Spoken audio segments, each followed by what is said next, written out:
ఏం చేసైనా పాపులారిటీ రావాలి, కాసులు కావాలి, ఇదే ఇప్పుడు కొందరు అనుసరిస్తున్న తీరు.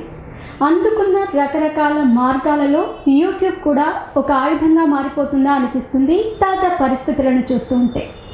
యూట్యూబ్ ఇక్కడ ఓ చంటి పిల్లాడికి కావాల్సిన రైమ్స్ నుండి ఐఏఎస్ పాస్ కావడానికి అవసరమైన నాలెడ్జ్ కూడా దొరుకుతుంది. అలాగే ఎక్స్పర్ట్ దొంగలు సైతం విస్తుపోయేలా చోరీ ఎలా చేయాలో దగ్గర నుంచి పోలీసులకి దొరకకుండా మర్డర్ ఎలా చేయాలో కూడా ఇది నేర్పిస్తుంది. టెక్నాలజీ అంతేనేమో. ఇక్కడ కత్తికి రెండు వైపులా పదును అన్నట్టుగా మంచి చెడు రెండు అదే స్థాయిలో ఉంటాయి. అయితే ఇప్పుడు యూట్యూబ్ బూతు భాగవతానికి అడ్డగా మారిపోతుంది.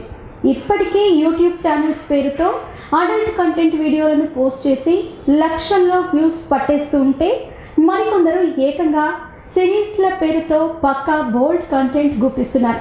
ఇక మరికొందరు సినిమా రివ్యూల పేరుతో మహిళా నటీమణులతో పచ్చి బూతులను మాట్లాడించి కాసులు పోగేసుకుంటున్నారు. ఇక్కడ వీళ్ళకి భారీ ఫ్యాన్స్ ఉండటం వింతగా చెప్పుకోవాలి.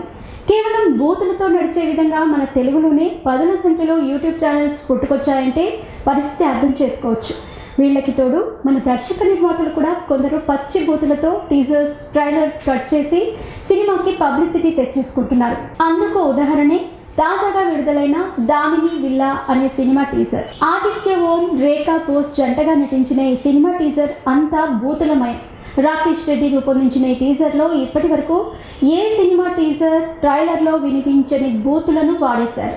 ఇందులో నటించిన వారికి కనీసం ఇంగితం ఉందా లేదా అన్నది కూడా ఆలోచించటం శుద్ధ దండగ అని భావించాల్సిందే అనిపిస్తోంది. గతంలో ఒకటి అరా ఈ తరహా టీజర్లు వచ్చినా ఈ స్థాయిలో అయితే లేవు. ఇప్పటి వరకు యూట్యూబ్ ఛానళ్ళు మాత్రం అన్నీ వదిలేసి ఈ విధంగా వీడియోలు చేశారు. ఇప్పుడు సినిమా పేరుతో వీళ్ళు కూడా మొదలెట్టేశారు. అయితే అసలు యూట్యూబ్లో విడుదల చేసే వీడియోలకు సెన్సార్ అవసరం లేదా అనే ప్రశ్నలు వినిపిస్తున్నాయి. వీడియోలు సరే, అసలు సినిమా టీజర్లు, ట్రైలర్లు కూడా సెన్సార్ చేయకుండానే ఎందుకు వస్తున్నాయి? అసలు యూట్యూబ్ అన్నది సామాజిక మాధ్యమమా, ప్రసార మాధ్యమమా? సామాజిక మాధ్యమం అయితే సెన్సార్ అవసరం లేదా? బూత్ టీజర్లు, ట్రైలర్లను తెలుగు సినిమా పరిశ్రమ, సెన్సార్ వ్యవస్థ ఇలా ప్రజల మీదకి వదిలేయొచ్చా?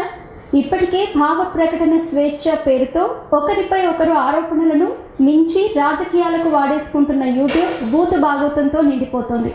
మరి దీనికి కళ్ళం వేసే పరిస్థితి ఉంటుందా? నాగరికత పేరుతో విచ్చలవిడిగా బ్రతికేయటమేనా అన్నది అంతుబట్టడం లేదు. మేము చేసే వీడియోస్ మీ మొబైల్కి నోటిఫికేషన్గా రావాలంటే మా ఛానల్ని సబ్స్క్రైబ్ చేసుకొని పక్కనే ఉన్న బెల్ ఐకాన్ని యాక్టివేట్ చేసుకోండి.